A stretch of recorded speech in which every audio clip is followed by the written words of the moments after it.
Frank Schwab, Jason Fitz, inside coverage. Frank, I got to be honest with you, man. As we sit here right now, we thought we were going to get the game of a lifetime, the regular season finale to end all regular season finales. Like Sunday Night Football gave us this great speech coming into it, had this great lead in. I had all the feels. And then we sat there and watched a game that was not like anybody expected from the game flow. Like we had a defensive battle for much of it, and a game that was supposed to be this epic back and forth turned into sort of a one-sided win for the Lions. Like, what is happening today? Like, it didn't live up to the hype, but still, I'm glad we got it. Yeah, absolutely. I'll say this about that game, though. It was tense. Like, it felt like an NFC Championship game. It was like, every play, every mistake was like a big-time thing. But, yeah, it did live up to expectations because, look, nobody's immune from feeling pressure. And I thought both of these teams were tight. I thought both of them felt the stakes of this game where, oh my God, if we lose this game, we got to go on the road and face the Rams next week. That ain't what we want to do. We want to get that 1 seed. The Lions got it done eventually, but I didn't think they even played their best ball, especially in the first half. They got to go in the second half. Jahmyr Gibbs, awesome, 4 touchdowns and all that. But I'll ask you this because, I want to answer it as well in a bit. Was this more of the Lions winning, or did it feel like the Vikings lost? Because to me, it's the latter more than the former. No, this was the Lions winning. Because to your point, I think this was a tight Lions team in the beginning with a couple of throws that just made zero sense from Goff, right? Like a couple of throws that you look at and say, I don't even understand what you were looking at there. It felt like the team wasn't really in sync with itself, and all they did was go out and absolutely annihilate the second best team in the conference. Like, I think you're right. This felt like a playoff game. It felt like an NFC Championship game. And the Lions kicked the snot out of them. I'm impressed by that. And this Lions defense, man, we spent all week saying who was going to stop the Vikings, who was going to stop the Vikings. Well, they did. Boy, they came at it. That game plan was great. Like, I just sat there and thought, we are just clearly watching a team that we were just waiting to implode easily win in a game that wasn't their best. That's a statement of strength to the Lions for me. Yeah, and it's a reminder why Aaron Glenn is going to get a lot of head coaching interviews. Heck yeah. He was great. Yes. Like he really schemed this thing up. But and hats off to the Lions. Look, I mean, they went 15-2, a 9th team in NFL history to get 15 wins in a regular season. I don't want to diminish what they did, but as I'm on the opposite side of this, Fitz, where I was watching this game, like the Vikings just gagged this away, to be honest. Like, and it was Sam Darnold missing throw after throw after throw. And look, I don't want to make this into some referendum on Sam Darnold and who he is as a quarterback. That's so unfair to him. After the season he's had, to just be like, there it is, Sam Darnold, he's a fraud. He's not. No, Sam Darnold's good. He just had a bad game. And it stinks that it happened on this stage. I don't think that means Sam Darnold is not the right answer for the Vikings, or he's going to fall back to earth. I don't think any of that. I just think he had a bad game, and it's unfortunate. He missed a key part of the game. He misses Justin Jefferson in the end zone, wide open in the end zone on back-to-back throws. And it's just like, that was kind of the night they had. And they had other issues. Kicking it out of bounds at the end of the first half, and then Will Reichert, their kicker, misses another field goal. Andrew Van Ginkel drops a pick 6 that could have changed the entire game. At that point, it's early fourth quarter. They're only down 8 points.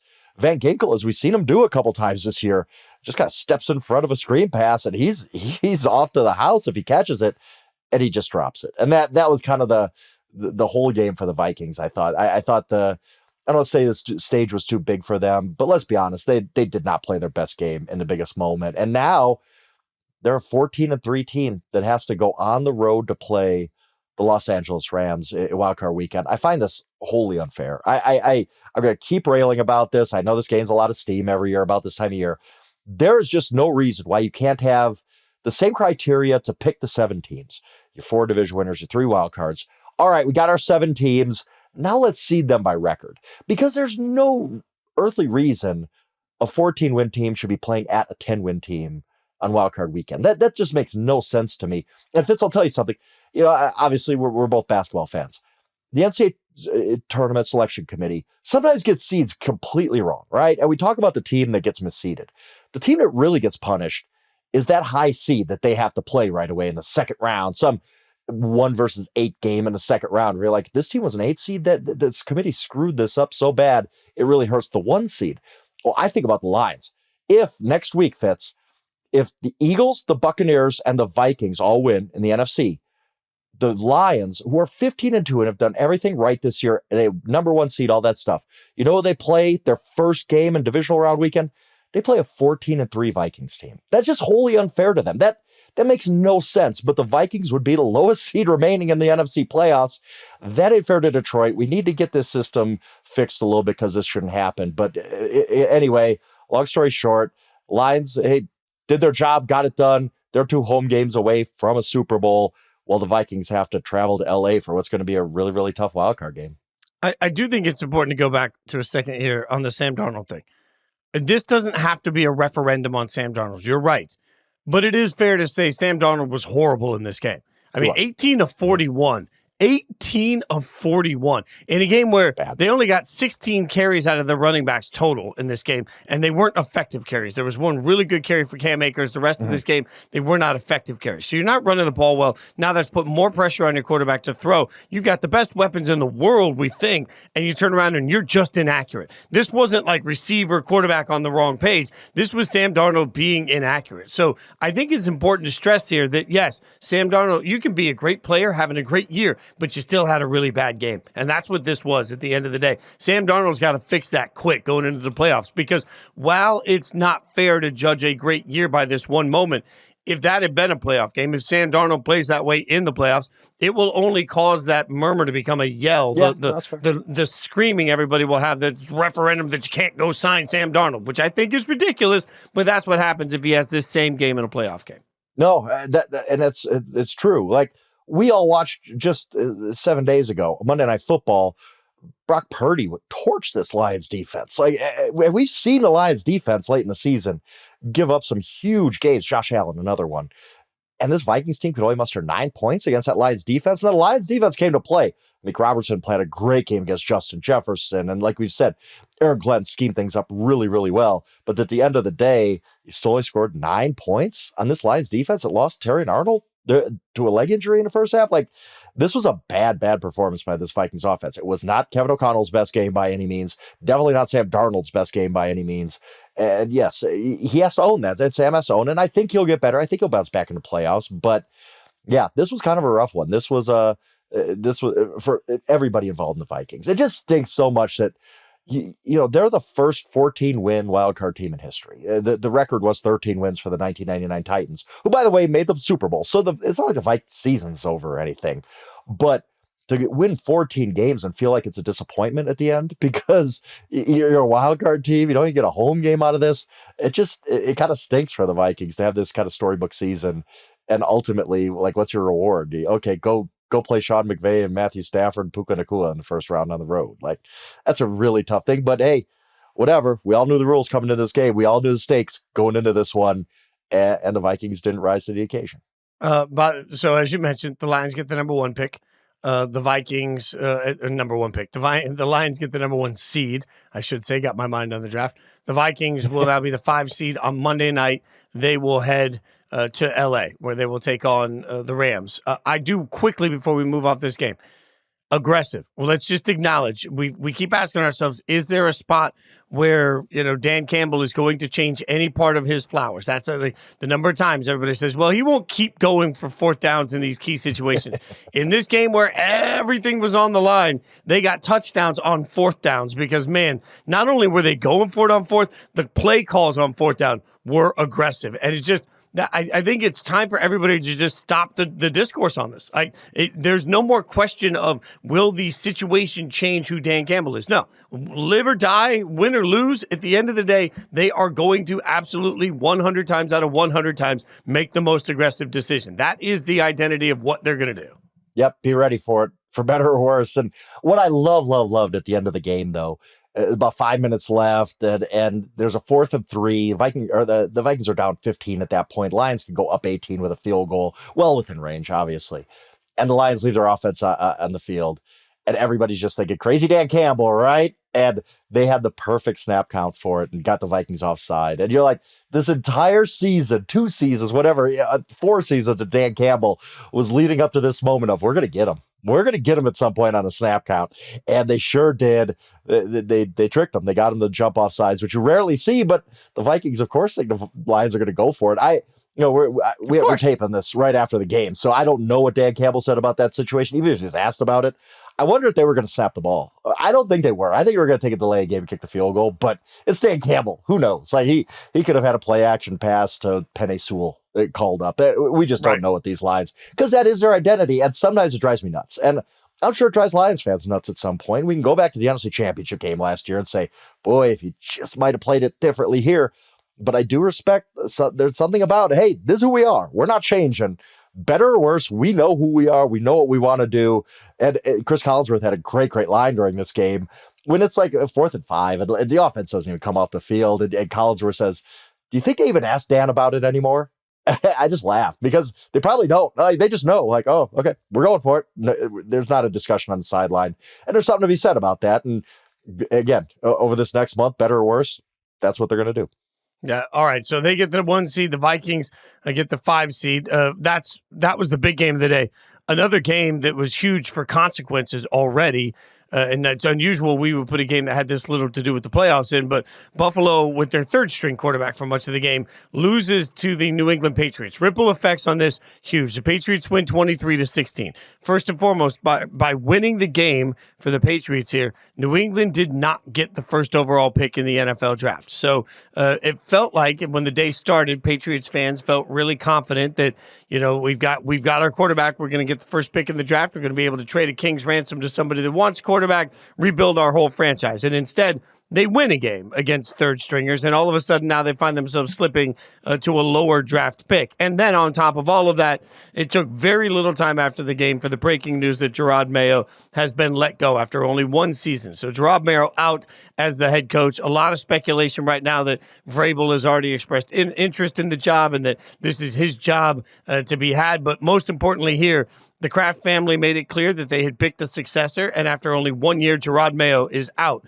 Frank, I'm surprised, and I'm only surprised because what did you think you were going to get? I'll go back to when Drake May was drafted. One of the things we said at the time is this is great because you got your quarterback. And next year, when you're picking first in the draft, you'll be able to just go best player available. I think most people expected that the Patriots would have a top 2 or 3 draft pick. They have a top 2 or 3 draft pick. They stink. Of course they stink. The whole roster needs to be redone. It's not that Jerod Mayo came out and did some home run job. I'm just wondering what he did over the course of the year that underserved the talent to the point that you have to turn around and make a huge sweeping change. Yeah, and I do agree with you and have agreed with you for a while on a lot of those key points, but I've also kind of come around to the other side. Look, this team was kind of sloppy on both sides of the ball. Does that get fixed? I don't know. Remember, this is a team, the standard is maybe the greatest coach in NFL history. That's what they're used to the past 2 decades. So for Jerod to come in as a rookie head coach, not get things right away, not necessarily to wins and losses, but just some of the really bad management type of stuff. I get why you'd have your questions about that and not necessarily want to go into year 2 with Jerod Mayo doing this, especially, Drake May looks like a special talent. He looks like he's going to be really, really good. Do you want to keep wasting time like the Bears did with Eberflus when they brought him back and now Caleb Williams' rookie season was kind of a disaster in many ways. So I get wanting to move off that. I also get that Mike Vrabel's out there. He's talking to the Jets already. And Mike probably would want to come home and be your coach. Yeah, and but did I miss something? Like, Vrabel was out there last year. Well, I mean, yeah. At this point, why did you burn it? If you're going to end up with Vrabel, who you knew already, why did you burn an entire year on your quarterback, on your organization, for your fans? Like, I do think that there has to be some accountability to the Patriots if they hire Mike Vrabel now of turning around and answering why they didn't make that same decision a year ago right now and why they decided to just burn a year in the process. I agree with you. And they should have. It kind of made sense right away, right? Like, it was like, oh, Vrabel's leaving the Titans. Belichick, if he's done, like that's a perfect seamless thing. But they wanted to give Jerod Mayo a chance, and that he got his chance and didn't do much with it. Like I hate that because let's be real. Like Jerod Mayo, another black head coach who gets 1 year and he's just out. Like he's not getting a second chance. He's not like I think that's unfortunate for a guy who like he was stuck in such a bad situation. You're taking over for a legend. You're taking over a roster that's probably the worst in the NFL. You actually win some games early in the year. You beat a Cincinnati Bengals team everybody seems to love by the end of the year. They played hard for you most of the year. and you're just done. And who knows if he's going to get another chance after this? And that's the unfortunate part of this. But however they got to this point, if they do land Mike Vrabel, okay, I do get it. We both have a lot of respect for Vrabel. Think he's one of the better coaches in the NFL. He fits. He knows the quote unquote Patriot way, whatever. I think that's a bunch of nonsense at some point, because a lot of really failed assistants knew the Patriot way too, and they just couldn't execute it like Bill Belichick. But I think if this all ends up with the Patriots hiring Mike Vrabel, and I think we'd both bet that that's going to be the outcome, well, yeah, you screwed up. You wasted a year, but you didn't lose Mike Vrabel to anybody. You got him back in your building, and he's going to be a pretty good coach for you for the next 5 to 10 years. Any issues with Buffalo? I mean, Buffalo's going to go on to face Denver. We'll get into Denver in a second, but I don't think there was a single takeaway for Buffalo in this game, right? Do you wonder at all if the Buffalo had it in the back of their mind of, we don't want the Patriots to get the first pick? Like, I know that really doesn't happen. I've had a few people ask me that. I the conspiracy theories today in the sports bar were going wild with that. Well, yeah, I mean, they're going to lay down just to make sure they don't get the first overall pick. You buying that? Nah, I really don't, but I thought I'd ask you about it. But the Patriots, look, let's be real. The Patriots putting Joe Milton in the second series was them saying, yeah, let's just lose this one. That's fine. They didn't put their best foot forward. That's fine, whatever you want to do. But then Joe Milton plays so well that they win the game. Like, he actually looked really good. Like, he's honestly like what Anthony Richardson should be, except 6 rounds later. Like that's what he looked like today. You think they'll get calls this year on Joe Milton? Because I would Twitter think, was certainly looking like, yeah. I don't think somebody would want to take a shot on him, especially with how many bad quarterback situations there are. But if I'm the Patriots, I would give him up. Like, why? We're paying him nothing.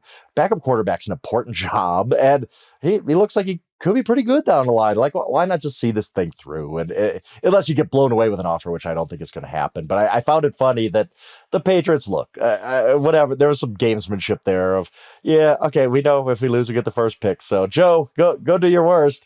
Ends up playing great. Like, he really looked good. It gives him. So it's gonna be interesting to watch him next preseason. He's obviously this athletic, speed, size, arm type of unbelievable talent. It'll be interesting to watch his career develop. But yes, don't think the Bills kind of laid down so the Patriots quote unquote didn't get the first pick or anything like that. But it certainly doesn't hurt the Bills that the Patriots won't have the first pick. It's not a huge, like somebody like today was like, oh, this franchise altering win. Like, oh no, we're going to, like, for the Patriots, it really doesn't make that big of a difference if you draft first or fourth or wherever. Like, you're probably just, you miss out on trading down to get offensive line help. That's about all you do. Oh yeah. Yeah. No, I will say this to our bosses, because a couple of our bosses, I saw on Twitter, a couple of our bosses were out there saying, oh man, this is a terrible win. It sets the whole organization back. I guess I would ask, how? You're not going to get to trade for the if you thought you were going to trade out. Small return from, you probably would have traded from 1 to 4.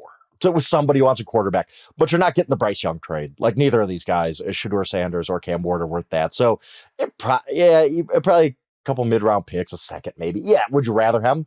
Sure. Is this the reason they're not going to be the Patriots Dynasty 2.0? Probably not. You're probably going to be able to overcome this. Yeah, I mean, also, not for nothing, when you look at the draft order as it sits right now, the first overall pick belongs to the Tennessee Titans, who we'll get into, but obviously I believe are going to try to select a quarterback. The second overall pick belongs to the Cleveland Browns, who and that's the interesting one. Do you think the Browns take a quarterback? I know that we haven't gotten to them yet, but do you think the Browns take a quarterback? Cost, yeah, they're going to take a quarterback, because now you're combining that with Deshaun's cost, you're actually trying to normalize your cost at the position. Yeah, I think they take a quarterback. And if they don't, the Giants will at 3. The Giants will. So of course. The top 3 teams all need a quarterback. So if you're the Patriots, by losing, you're not going to get a bunch of trade equity in a package to move down. Fine. But what you are going to get is either the best non-quarterback or the second best non-quarterback in the entire. Like, it's just, facts are 2 out of the first 3 teams are going to take a quarterback. So you're going to get a shot at the second best player in this draft that's not a quarterback. If you can't build around the second best player in the draft that's not a quarterback, that's on you. Like, you got needs everywhere. Go address the needs. So enjoy a win, boys, that we work for, said gently. Speaking of enjoying a win, they're enjoying a win where you are. Denver beats Kansas City 28-0. Couple things here. 38-0. Sorry, 38-0. I can't read. 38-0. Couple of questions. The way the Chiefs laid down that this game has to be, So that's of course. Is there a conspiracy theory? Do you believe the Chiefs were like, I do not want to face the Cincinnati Bengals. I shall instead, because I have a retort to this, but first I want to hear, what's your response to the world that says a conspiracy theory exists, the Chiefs laid down to keep the Bengals out of the playoffs? I think it's absolutely ridiculous to think that a 15-1 Chiefs team, 15-1 coming in, that Andy Reid is sitting there during the week like, oh my God, we got to keep Joe Burrow out of the playoffs because can't possibly play that 9-8 team that couldn't put the Broncos away 2 weeks ago and needed a Pat Freiermuth drop on Saturday night to win that game. Like, we couldn't possibly ever beat the Cincinnati Bengals in 2 weeks. I think it's ridiculous. Now, if you're giving Andy Reid the choice, like, hey, Andy, we can pick our team. Who would you rather play, the Broncos or the Bengals? He's like, well, obviously, I'll pick the Broncos. Like, I don't want to face Joe Burrow. But this notion out there that the Chiefs were just shaking in their boots in case Joe Burrow got in the playoffs. That Bengals team was 9-8 for a reason, everybody. Like, they're not very good. And there's a reason they didn't make the playoffs. I don't think the Chiefs spent 1 minute worried about the Cincinnati Bengals. Are they happy they're out of the playoffs? Yeah, probably. I just think today was one of those, like, we're not going to try. Like, if we end up stumbling into a win, that's fine. But we're not really going to put our best effort forward. If we happen to get a win, that's cool, but we're not really worried about this one. And it was clear early on. Like, they just fell behind early on. It was like, all right, cool. We'll be back in 2 weeks when we get to the divisional round. I think that was more, the apathy was more in play than some conspiracy. I agree. And the biggest thing I would say to that is this. The only way that the Chiefs would be taking on the Bengals is if the Bengals are so freaking good that they start their playoff run, had they made it, going in and beating Buffalo. So right. You want to tell me that you think the Chiefs right now are more afraid of Joe Burrow and the Bengals than they are of Josh Allen and the Bills? I don't think that makes any sense. No, frankly, this year, if I had a choice, if I had a way to eliminate Josh Allen and the Bills, if I had an opponent that I thought I could send into Buffalo that's going to take the Bills out, I would want to do that personally. So that's just absolutely, I think, smacks down the conspiracy theory that they laid down. Is it a problem that they laid down, though? Like, I saw a lot of people, and people I really respect in media, coming in and saying this is a terrible look for the NFL, and Week 18 was, and I saw all this, and I keep thinking, why? Like, ultimately, is it like guys going for their bonuses and teams that are out of it? How many people really are losing sleep over this? And I just don't feel like there's this moment and someone says it's disrespectful. Well, I think if you've earned the first overall seed, then you've earned the right to decide what you want to do with your starters. That's one of the benefits you get by earning the top seed. Yep, 100% true. And we're shedding a lot of tears for a Bengals team that lost 8 games. You don't want to make the playoffs? Don't lose to the Patriots week 1. Easy, right? Like, play football in September. Like, just in general, just play in September. Yeah, I'm not gonna sit here and woe is the Bengals. The Bengals are 9-8. Like, get to 10 wins. Like, I'm not sitting here feeling that sorry for the Bengals. They made their own bed here, and they to expect the Chiefs to, like, well, you have to play Patrick Mahomes and maybe he gets hurt, but we need you. Do your own business because you didn't do enough to get in the playoffs. Bo Nix might have been playing against 87 stringers. I don't care. Bo Nix was just great in this game. 26-29, 341, 4 touchdowns, 47 rushing yards, and they were big rushing yards. Like, Bo Nix man, he looked like a star today. And I know that I'm genuinely interested to see where this goes for Bo Nix. He's so exceeded what I thought he would be in his rookie year. And this combo, now to think that he's going to get a full offseason to get really comfortable, Bo Nix looks like a star. He does. He looks really good. A lot of people, including myself, really were wrong about Bo Nix. Sean Payton loved him. He was right. Like, I thought Bo Nix was going to be a good fit for him, but not like this, not right away. That's crazy. By the way, if I'm allowed very quickly, Fitz, I remember us on this show back early October saying, hey, Patrick Surtain really might be the best defensive player in the league. He might be the defensive player of the year this year. Well, lo and behold, he is the defensive player of the year favorite right now. TJ Watt put up a 0 on the stat sheet Saturday night. So if Surtain really was the favorite, then he probably clinched it on Sunday by just not getting torched for 3 touchdowns or anything. And I'm all for it. I love the fact that cornerbacks can win this award too. It should not just be who got the most sacks? That's fine. And now I hear like Trey Hendrickson should be. No. Patrick Surtain has been the best defensive player of football this year. Give him the award. He is well deserving of it. And a big reason the Broncos have snapped this playoff drought that dated back to Peyton Manning's last game in February 2016. Yeah, wild to think it's been that long for them, but congratulations to the Broncos. and to the AFC West, it looks like it's going to be a juggernaut for a while. All right, one of the other big outcomes today, mostly for drama afterwards, the New York Football Jets get a useless win. That seems to be a theme. They beat the Miami Dolphins in this one, 32-20.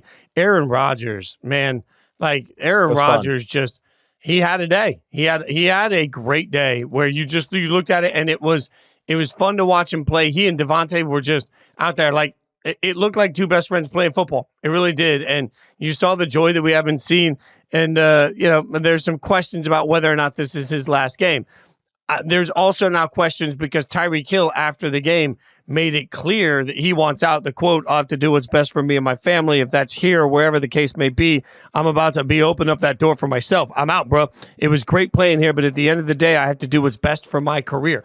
This on top of the fact that when the Dolphins head coach was asked about why he came out of the game, he made it clear that Tyreek simply informed everybody that he didn't want to go into the game. Campbell did. I mean, This is I don't know how you come back from this for the Dolphins, right? This is an official Tyreek and the Dolphins are done and he's going to end up somewhere else next year. Yeah. I mean, his statements were so strong. And part of me is sitting there saying, well, Tyreek, you really wanted to make the playoffs that bad. Why didn't you put up a 1,000-yard season? That might have helped you. Like, he was a big part of their problem this year.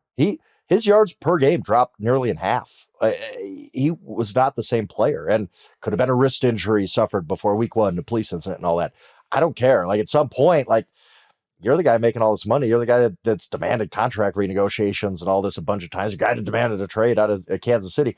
And now all of a sudden you're like, oh, I'm jumping ship now. Well, maybe they're going to jump ship on you too, because Tyreek Hill looked like, all right, maybe we're on to back nine a lot quicker than we thought. We'll see where he lands or if he can mend fences with the Dolphins, because I'm sure they don't want to give up Tyreek Hill. But I also wonder if they look at what Tyreek Hill brought to the table this season and say, you know what, maybe it's just time. Maybe we do get out of this right now. So I thought it was a bad look for Tyreek, really bad look. You don't go back into a game, really. When yes, I know that the Broncos were blowing out the Chiefs at that point, and they probably knew the score, I assume anyway. I don't know if it was on in the stadium or not. But at the same time, you go back in the game. Like, you don't check out. And Mike McDaniel was like, I didn't even know what to do. Like, I got guys on the field competing. Like, I just worried about them. I didn't go check with Tyreek to see what was up. So bad look for Tyreek. And the Dolphins have some decisions to make if this can be mended or not. And I don't know that it can. Tyreek will land somewhere else next year, but I don't think you're getting a Tyreek Hill even we saw last season. Like, this was a bad season for Tyreek Hill, and it ends in just a peculiar bad way, tough way for the Dolphins season to end when they had some playoff hopes at the end.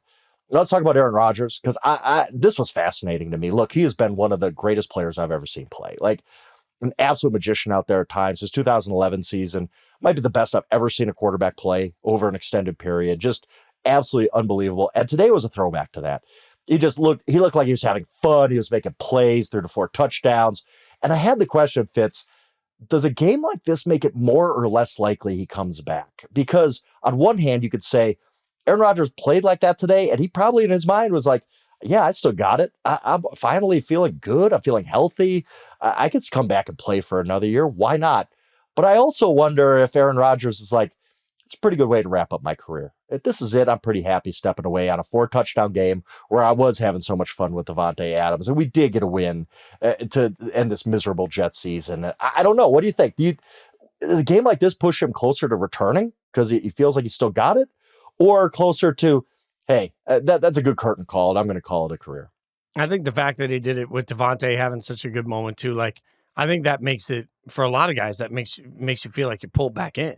You know, I've always said, Frank, like, the funny thing for me is when I finished my music career, when I left the music business to transition over to sports, I had a show coming up. My first show was on ESPN, and I had my last concert was the Alaska State Fair. I'll never forget this. It was Alaska State Fair, but it was like we were in the middle of Alaska in August. It was cold. It was rainy. The weather was so gross. They put us off to like the side. The stage was so low that when I stood up straight, I hit my head on it, and it was like awful. The acoustics were trash. There was nobody there because the weather was awful. All these things. Like a month before, we'd played the Garden, and it was sold out, right? And I always said it was so much easier for me to walk away after the Alaska State Fair where travel had been a nightmare. The weather was terrible. The crowd was like, it just wasn't a great feel, But like if you finish one of those shows and you're playing, the Garden sold out, you don't want to walk away.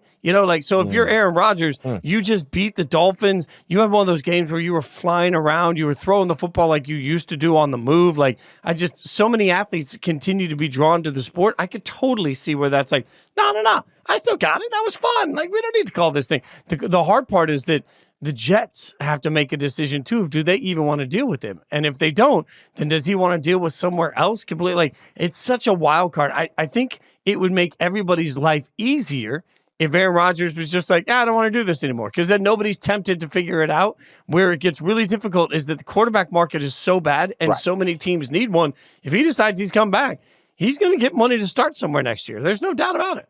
100%. Like, whoever are the week one quarterbacks in 2025, I can guarantee you, if Aaron Rodgers is retired, I can guarantee you there's going to be a few guys who aren't as good as Aaron Rodgers, even at 42 years old or whatever he's going to turn in December. Like, he will have a chance. If he says, I want to keep playing, and the Jets say, well, we don't want you to play here anymore, I guarantee you Aaron Rodgers will have, it might not be ideal. It might be the Tennessee Titans and he's a bridge quarterback or something like that. It's not going to be a ready-made Super Bowl contender maybe. But yes, Aaron Rodgers will definitely have some opportunities. And I think his late season play is a big reason. Yeah, he didn't look good against the Bills 2 weeks ago. But mostly over the last month of the season, he's looked pretty darn good and had a really good game to finish it up. And we all have recency bias. That's the last thing we see out of Aaron. I think a lot of teams who are desperate need of a quarterback are going to say, yeah, I think we can get 1 year out of him. And I think Aaron's going to say, I can get 1 year out of myself too. Don't you think that there are going to be people too that are like, well, coming off the Achilles injury, it takes time. His leg needed more time. He wasn't like, we're going to justify why he played well at the end of the season. Because over the course of, the last month, things for the most part have looked better for Aaron Rodgers. It hasn't resulted in a lot of wins, but it's looked better. I think people are going to justify themselves into it. This would be a curious decision for the Jets organization and what they're going to do moving forward. Okay, we're going to move forward. We got every game to get into. We'll get into some of the other big games that impacted playoff seedings in the Week 18 action after a quick break. Introducing Daily Draw, the latest free-to-play game from Yahoo Sports. Daily Draw gives you a pack of 6 prediction cards every day based on the day's biggest sporting event. Download or update the Yahoo Sports app on the Apple App Store or Google Play and join the action with Daily Draw today. All right, Frank, tons of playoff seeding on the line. Let's go through a bunch of the games. So let's start with the Saturday slate. We got a blowout, a barely covered blowout. The Ravens are 20-point favorite. They beat the Browns. Not a lot in that. I think a lot of people are trying to figure out the significance here. The Browns now own the second pick in the draft. We mentioned it a minute ago. I think it makes total sense for the Browns to address the quarterback position right now, simply because they can start the process of making Deshaun Watson compete for it. They spread a little about that money out. They go out, they get a quarterback, and they develop that quarterback and see if they've got their guy. This actually makes a lot of sense to me for Cleveland to make that big jump.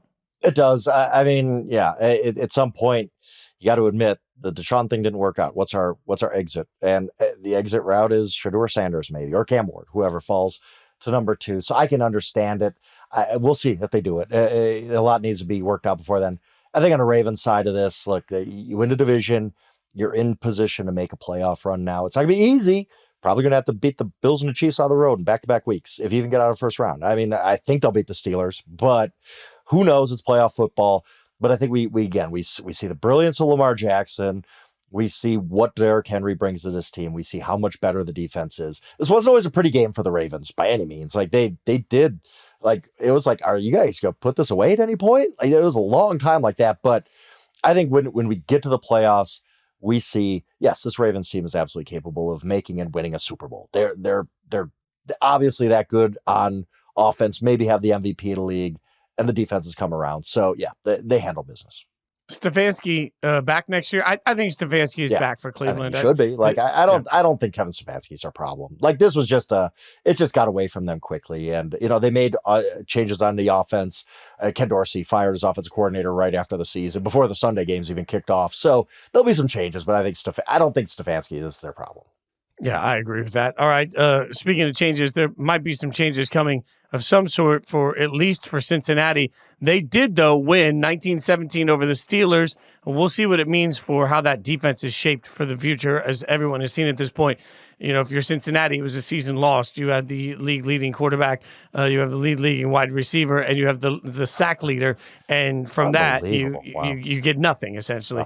So I would be pretty shocked if Lou Anarumo, the defensive coordinator for the Bengals, isn't let go at some point, and they're not looking for a new direction defensively, for sure. But the other side of this is I'm concerned, man. Like, this is a Steelers team that just nothing looks easy. Whatever we thought had happened with Russ for the first third of his time starting for the Seahawks, that he has hit that wall. Like, at this point, it is Wile E. Coyote slamming straight into that wall, and it does not look pretty. And George Pickens had some big misses and big drops in this game. Like, I felt like this was an indication of just how sloppy the Steelers are. They win despite themselves sometimes. Have not led a game since December 8th. Like, think about that. Like, that's and they're in the playoffs, and they're a playoff team. And it stinks because I think the Russ story was so cool for a while. And you can go, like, when we were talking about him in November, we're like, this guy might deserve an extension from the Steelers. And if not, somebody else will sign him. And I would say he should be comeback player of the year. And the wheels just fell off for him in this offense. And George Pickens didn't help out at all. You're reminded that sometimes you don't want to depend on guys who are unreliable. Like George Pickens dropping the ball all the time. Like that didn't help at all. And Pat Freiermuth, who did have a big game and has had a really nice season. Fourth down, has a pass right on his hands and just drops it. Like that kind of sums up where the Steelers are right now. And I don't have much hope for them going in and making it a competitive game against the Ravens, other than they're going to be well coached, they're going to play hard, and they still have TJ Watt, and Ravens Steelers games usually end up being pretty close. But we saw this a few weeks ago. Steelers really weren't that competitive in that game, and I don't think they're going to be competitive on Wildcard Weekend either. Yeah, I think they're going to get beat pretty handily, and when that happens, Steelers fans are going to start their hand wringing and yelling that they start every year now about Tomlin, it's not right? good enough about firing Tomlin. Look, Fitz, I get it. Like, I look at it, I try to look at it pragmatically where you say, look, Mike Tomlin is one of the best coaches of this era. I think he's a Hall of Fame coach. Your next coach is probably not going to be as good as Mike Tomlin. He's the guy getting you to these winning records despite some flaws on your roster. But at the same time, I do get the frustration of Steelers fans to say, it's the same thing every year. We're like, yeah, we're making the playoffs, but we're not a factor whatsoever in the playoffs. Something needs to change. And I think the change is going to happen at quarterback. Like, you got to figure that out.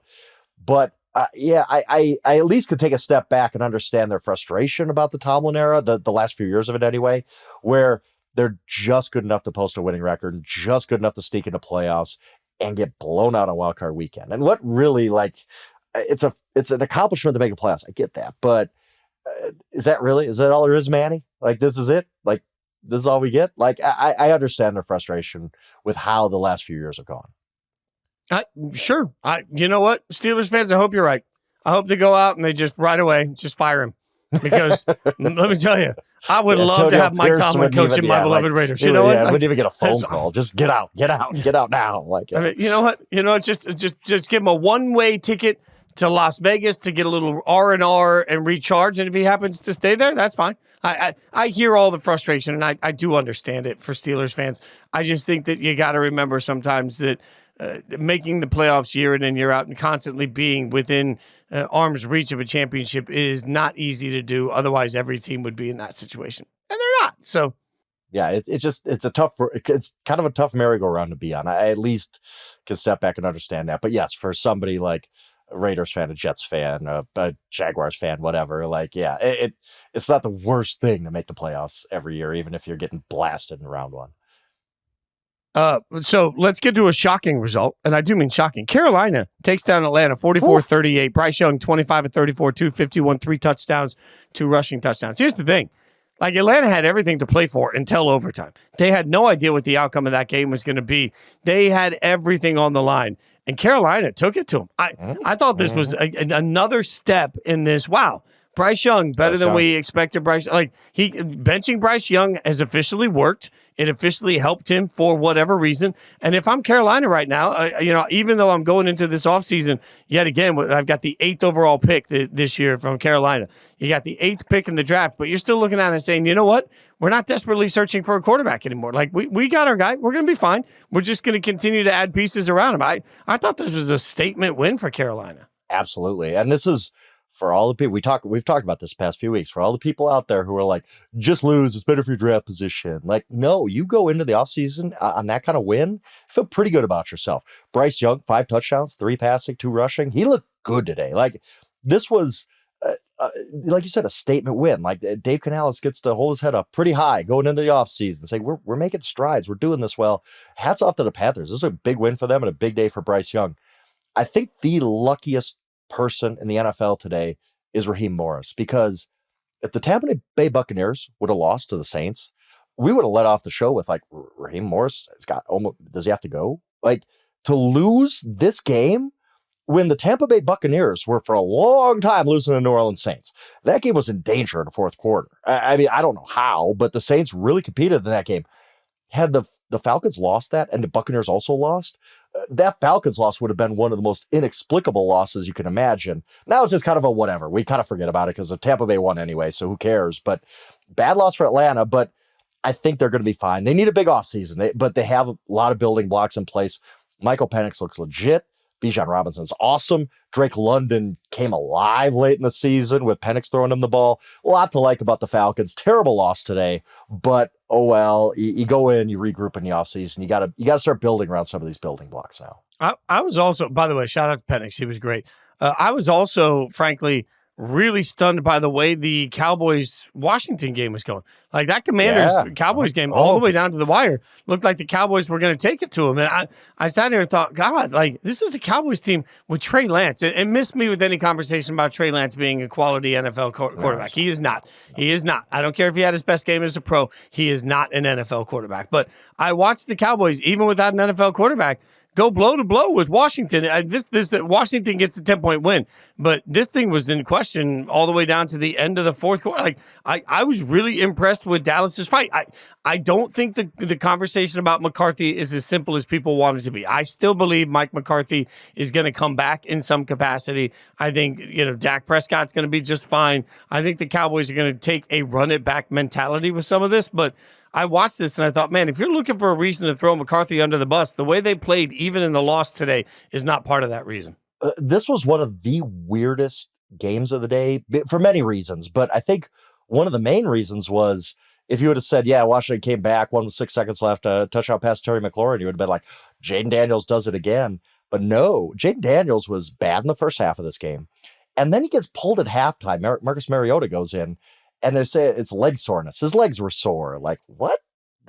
This doesn't add up, because Washington was still playing for something in this game. The difference between the 6th seed and getting to play the Tampa Bay Buccaneers wildcard weekend and the 7th seed, which the Packers got, having to play the Eagles wildcard weekend is massive. I thought the Commanders were going to play this thing out to win, and the rest of their starters were in the game. Terry McLaurin catches the game-winning touchdown pass in the final seconds. He's one of their superstars. But just Jaden sits out in the second half. I was just confused. I don't know that the real story is really come out. Like, Dan Quinn, again, why would your superstar quarterback come out for leg soreness in a game that actually has some meaning? Because, again, difference between the 6th and 7th seed. But Marcus Mariota played really well, like really well. I do not want to hear nobody take Marcus Mariota's second half and be like, well, I guess Jaden Daniels isn't that great. No. Let's not do that. He's a good quality NFL backup quarterback who had a good half of football, led a win. Good for Marcus. Good moment for him. The Commanders get the 6th seed anyway. But yeah, just a weird, the whole Jaden Daniels thing confused me. Do you think that McCarthy is back next year? I do, but I don't know. I more think that he might just say no. Like, again, as we know, contract expired, so it's not just a Cowboys saying, hey, come on back, Mike. Might be like, I'm sick of the circus.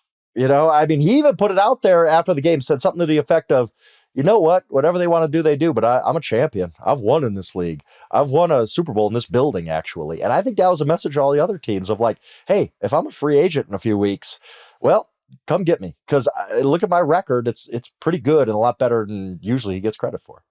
All right. So that being said, do you think Washington, goes to Tampa Bay on the road Sunday. Good game. Feels like a tough matchup to me the way Tampa Bay's playing. Although Tampa Bay was slow today for a while. I'll give them credit. What do you think? Washington, Tampa Bay. I need to hear more about this Jaden Daniels thing. Something is sitting right with me about this. Like, it's just weird that he got pulled at halftime for quote unquote leg soreness. I've really never heard of that. But I think if Jaden is fine and plays like normal, he's so tough. I don't know. I still haven't decided. I'm leaning Commanders just because Jaden Daniels is kind of a force of nature as a rookie. Part of the reason the Commanders get that seed is also the Packers made it easy. They lose to Chicago. Wild ending on this one. I mean, it looked like the Packers had it secured up, and then Chicago gets down the field in less than 40 seconds, kicks a long game-winning field goal to win 24-22. Most importantly here, Christian Watson left the game with a non-contact injury. He was carted off the field. I think everybody's concerned about that. Jordan Love left this game at one point with some numbness and some issues in his hand. So things you don't want to see for Green Bay. But Green Bay also lost this game, and I was a little surprised. I mean, again, the only thing on the line here is seeding, but now Green Bay has to go to Philly, and I just don't think that that's a matchup I'd want anything to do with. If I'm Green Bay and I'm looking around, I would have fought hard in today's game to not have to go to Philly if I could avoid it. And that's the thing. Some years with the seeding, it's like, whatever, the 4 and 5 seed isn't that big of a difference. Let's, I mean, you're going to get a quality opponent, but I think there's a huge gap between the Eagles and the Buccaneers. No offense to the Buccaneers, but the Eagles are a really, really good football team. And yeah, for Jordan Love to sit out, past, when it was kind of an awkward play and he got his arm hit and then he was flexing his hand a lot and didn't come back. That's a concern coming into this week, because you're going on the road to face a really good Eagles defense. I hope Jordan Love is healthy, fully healthy, so we could see the Packers against the Eagles, which was a really good matchup week 1. See them run that back. I'm looking forward to this game. But yeah, Jordan Love is hurting anyway. That doesn't help. And Christian Watson, that injury obviously looked bad. But I think the other part of this game is, again, we talk about, you just got to take for draft position. And the Bears come out of this game at the end of a miserable season, right? They failed to live up to any expectations that most people had of them. But they get a win at Lambeau Field. That's always going to be a big deal in that rivalry.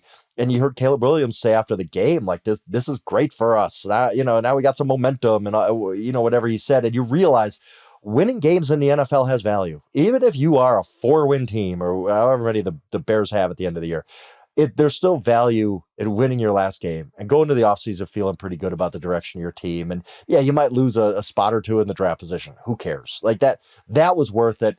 It was worth it for Caleb Williams to have that kind of game-winning drive. And instead of kind of the bitter taste of his rookie season, it's like, hey, you know what? I did have some good moments, including that win at Lambeau Field. That's going to carry on for the Bears. I do believe that. I think is a pretty big moment for the Bears and where they want to go. Speaking of draft picks, the Titans have the first pick in the draft by way of a loss to the Texans, 23-14. The Texans, for their win, get the customary AFC South position. Saturday afternoon playoff game against the Chargers. They always bury the AFC South there. So we'll see what that one looks like next Saturday. But some are reporting that Brian Callahan, the coach of the Titans, is going to stay.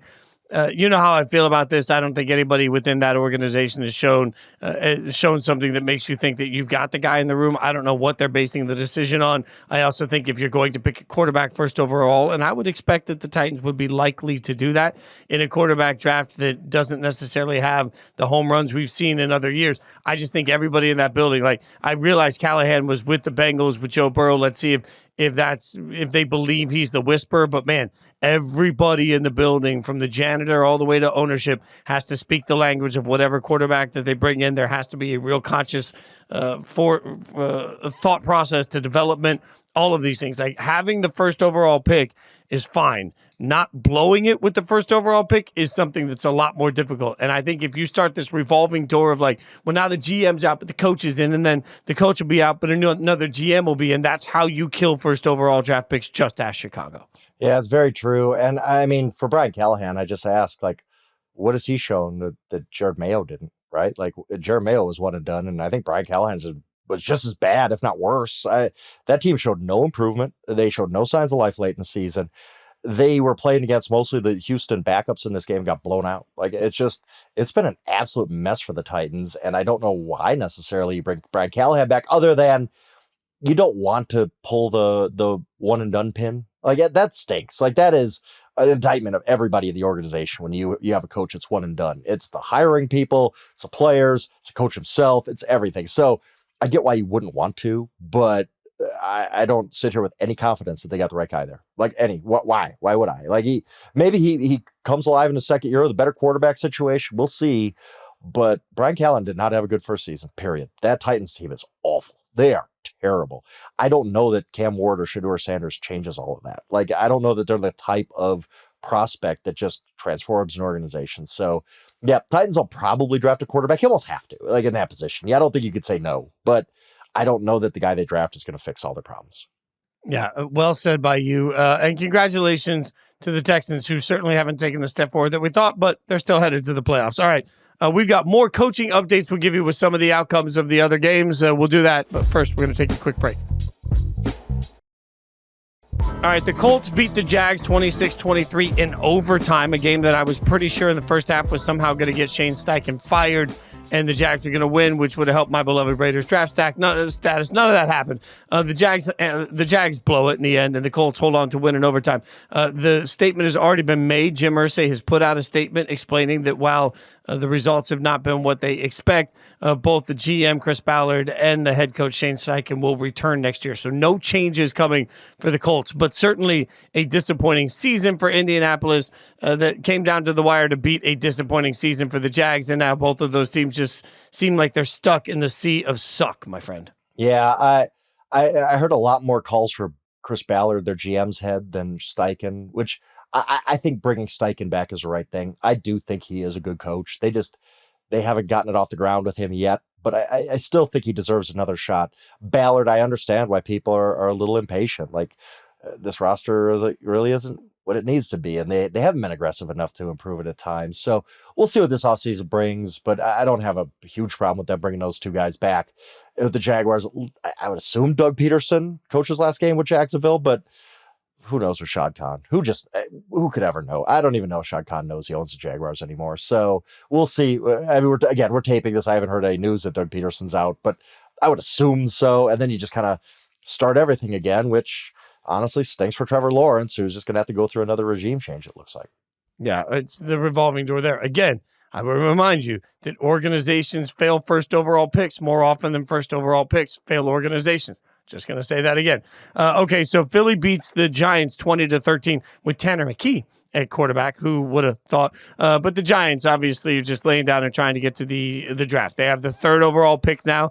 We know that. I should point out for anyone that doesn't know, because the Titans, the Browns, and the Giants finished with the same record, they will in fact alternate the order that they pick in round to round. So in the first round, the Giants will have the third overall pick. In the second round, for example, they'll have the second pick. And in the third round, they'll have the first pick. That's the rotation, the way they do it. So, Frank, with that being said, the Giants have the third overall pick in the draft.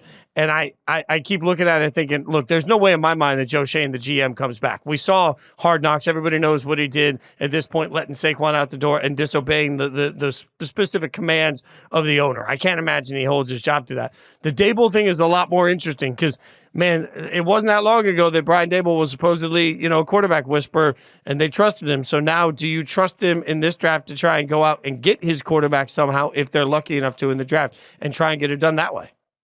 It's a mess. Dable was NFL Coach of the Year 2 years ago. I do think he's a good coach. It just has been given a terrible hand to play. I would hold on to him. Shane, I'm not sure. Yeah, I get it. Like, I think it does seem like one of those all or nothing things. What are you going to do? You're really going to fire the GM, bring in another GM to Brian Daboll doesn't get to pick him? And I don't know. That just seems messy too. I don't know what the Giants do, but I know that the Eagles had 11 starters inactive in this game. Like, they just went shorthanded. They're like, whatever. Like, we don't care about this game. They're down to their third string quarterback, and they were clearly the better team. Like, and every Giants fan had to have the same thought of, why couldn't we have just lost last week? Really, like, we had to beat the Colts just to screw up the first pick. Like, there was no value in winning that game whatsoever when you look at how awful this Giants team was. I know I just said, like, you don't want to tank for the first pick, but this Giants team has just been so bad. It's not like you take anything from that win. You just say, oh, yeah, we were just terrible, and for one Sunday, we were good enough to screw up the first pick of the draft. Like, that's all it was. Like, just an embarrassing day for the Giants to lose to basically the Eagles' third stringers. Yeah, it's tough. It's just tough for Giants fans. All right, the New Orleans Saints put up a much bigger fight than I expected. They end up losing to New Orleans 27-19 in a game where I was reminded of a couple of things. One, it's a wild year in the NFL that this game was even that close, considering what the Bucs knew they had on the line. Two, there's just nothing there for New Orleans' offense. Like they're asking so much of Spencer Rattler, and Right. It was terrible. But the scene of this game was garbage time remaining. The last play of the game, a pass to Mike Evans that ensures that Mike Evans is going to get his 1,000-yard season and his $3 million bonus. Like it was a joyous moment where everybody was celebrating the game. The outcome was set, but Evans got paid, and I love that, man. That's one of my favorite things about Week 18. Yeah, I was going to ask you what you thought of that, because I go back and forth. I want records to be set organically. Like he ties Jerry Rice's record with his 11th straight 1,000-yard season. Anytime you could tie a record with Jerry Rice, like that's a pretty big accomplishment. And you could tell by the reaction of the Buccaneers, what a cool moment. They're all jumping off the sideline to celebrate with Mike Evans. Like it was just a cool moment. I also think like, hey, you're a professional. You sign up for a 60-minute game, and as Andy Reid would say, time's yours. Like, if you want to pass the ball with 9 seconds to go in the game to get somebody a $3 billion bonus, well, okay, stop it if you don't like it, Saints. So I don't think at the end of it I had that big of a problem with it. And they did have to get the ball back. Like, he was, I believe, 5 or 6 yards short.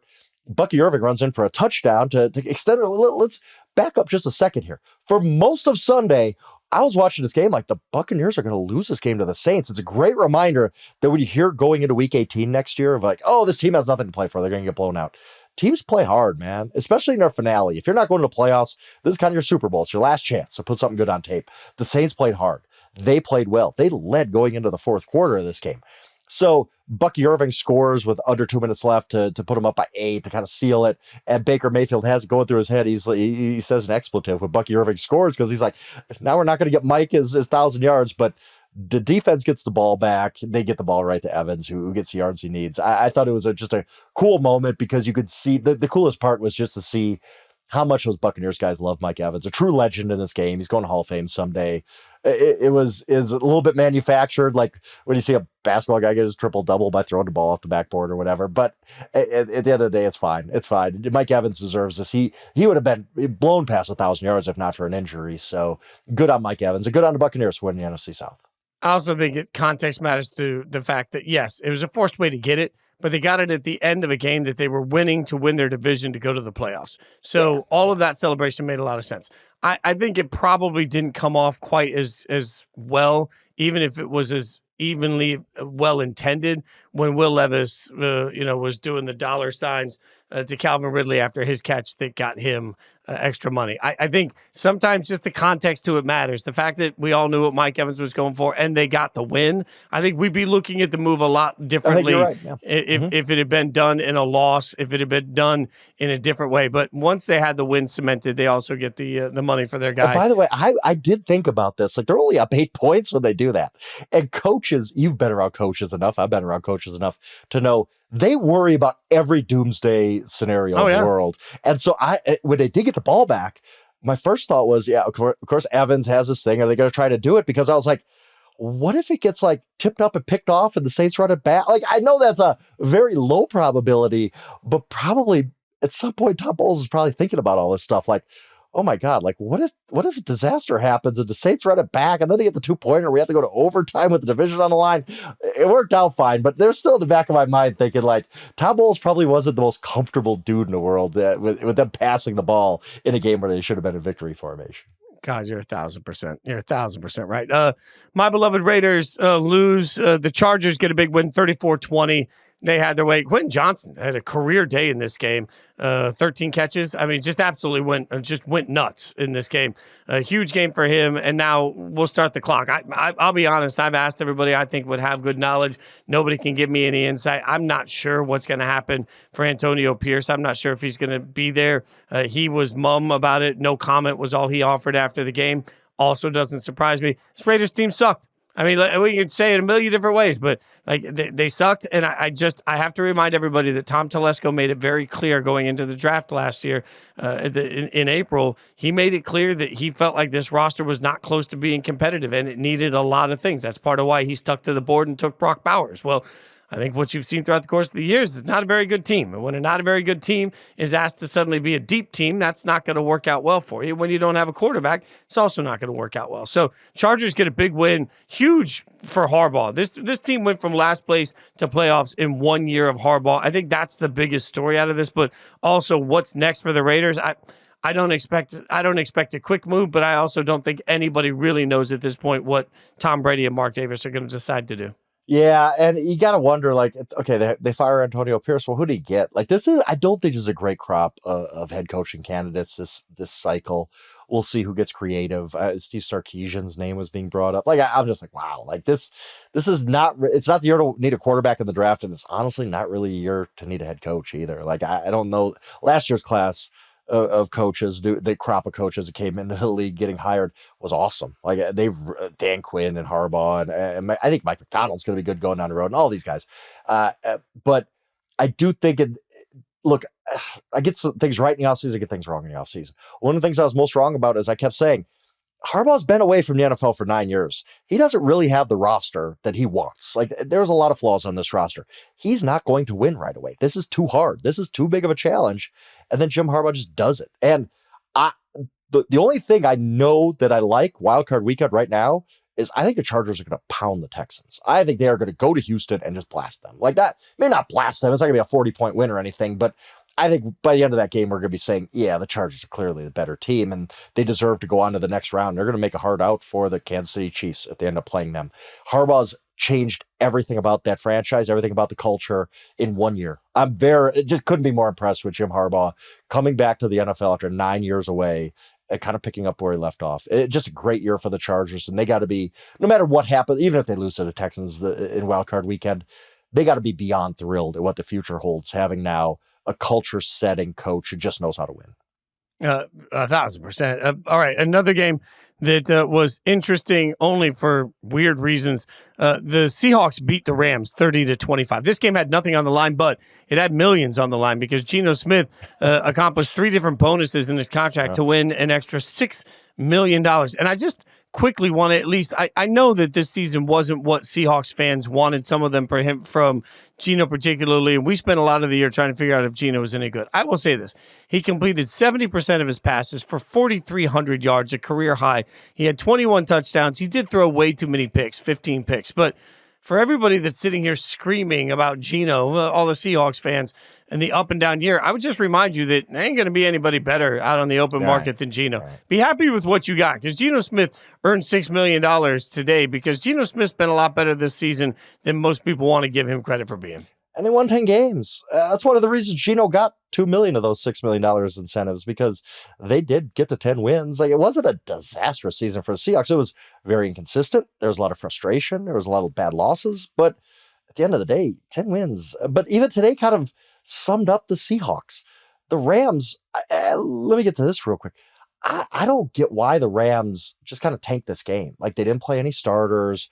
And I get the rest component, and McVay probably thinks the rest is more important than your opponent, because by slipping down to the 4 seed, they got to play the Vikings now, a 14-3 team. Like, you could have fought for the 3 seed, got an easier opponent in round 1. He had no interest in that. But they still almost won the game because the Seahawks are just kind of this frustrated roller coaster. Right? You're sitting there in the fourth quarter, 4 minutes left, I think it was. The Rams backups were leading the Seahawks starters, and that had to drive Seahawks fans nuts. Like, to get it done, but it just kind of summed up this weird Seahawks team where you're like, you really can't put away the Rams backups in a game that they just have no interest in winning. Like that's kind of weird. But I agree with you on Geno. Like, at the end of the day, he might not be the ideal quarterback for a few reasons, but who are you going to get better? Like, if you want to say, hey, cut Geno Smith, let's start something new. Okay, fine. Tell me who your 2025 quarterback is. Like, that's not an easy question to answer. Yeah, well, speaking of quarterbacks that are curious, the Cardinals whoop up on the 49ers 47-24, but we got Josh Dobbs throwing the ball 43 times. That's maybe the funniest part to me about this game. Look, there's not a lot to say about this game that meant nothing. Josh Dobbs throwing the ball 43 times. To me, I kept watching it thinking, this is a backup quarterback, and they're just flinging it. They couldn't run the ball at all. So they're just flinging the ball around the park, and they got their butts kicked for doing it. It's just, this season for the 49ers was a disaster. 6-11. Like, who had that on their bingo card? The 49ers being this bad. It just the whole season was summed up. Isaac Guerrero, really promising rookie. He's gonna be the starter. He's gonna get to play. You're gonna get to see him. 2 carries into the game, he suffers an injury, gets carted off, knee and ankle injuries. I hope he's okay. But that just sums up the 49ers season. They could not escape the injury bug. And we're gonna have a lot of discussion this offseason about, can they just resume their Super Bowl window and all this kind of stuff. And the nonsense about Kyle Shanahan. Like, let's not. Kyle Shanahan is still one of the NFL's best coaches. He had a bad year. What it gets accomplished by firing Kyle Shanahan. Like, you hear that. Like, and I get, like, I'm probably listening to a very uneducated minority, a very vocal minority on social media that wants Kyle Shanahan fired because they lost 11 games. Your next coach ain't going to be as good as Kyle Shanahan. Firing Kyle Shanahan and get you any better, closer to the Super Bowl. This is just the SEC-ization of the NFL. Like, every time you lose a game, like, fire the coach, like, no. Kyle Shanahan's fine. He should not get fired. He's still one of the NFL's best coaches. They just had a ton of injuries and he had a bad year. That's all there is to it. And I think they're going to be fine next year. But they are getting older. Like, there's a lot of key guys on this roster. You look at their ages and you say, yeah, it might not be any prettier for them next year. Yeah, I'm just going to say loudly again, please go ahead and fire him. Yep, go ahead. Right. If you want to fire him, what are people thinking? Send him to Vegas and let him come out there and hang out for a couple of days. And if he just decides to stay, that'd be okay. Like, what are people thinking when they put that out there? Like, Kyle Shanahan needs to go. And again, I'm paying attention to trolls on the internet. I shouldn't do that, but like, it's like, come on, some common sense has to rule here, where it's like, yeah, he had a bad year. He has to wear that. He's still the best coach for the San Francisco 49ers. All these things can be true. Like, Kyle Shanahan is not the San Francisco 49ers problem. I assure you of that. Kyle Shanahan is a beacon of light, just like Stone is a beacon of light doing this. Hey, if you've listened this far, rate, review, subscribe, and know that we're not going anywhere. Even though the playoffs are starting, we will be here every Sunday night reacting to all of the playoff action.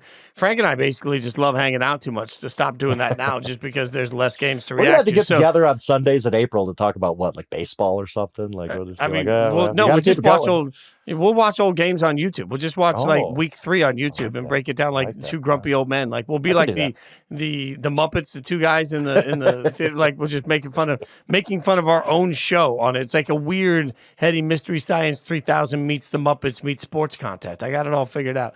Shout out again to our bosses, by the way. If you listen to the whole show, I'm sorry earlier that we called you out for worrying about winning. It's probably not good for our careers, but I still think, the Patriots are going to be fine. And the other thing I will tell everybody is make sure you got your eyes on Yahoo Sports. Frank and I are both queued up and keyed up. We'll be reacting to any news that comes over the next 48, 72. We all know that there's a lot of change that happens. I will step on my high horse quickly and remind you that when you hear about a coach being fired, it's not as simple as that coach being fired. There are families affected. There are people on every staff that are affected. There are people that make no money that are working their tails off to work up the NFL ladder that are affected by it. So before you go to social media and rejoice change, just understand that a lot of lives are impacted by it. That's my high horse as I step up on that box and ask you to do that. Follow us on Twitter.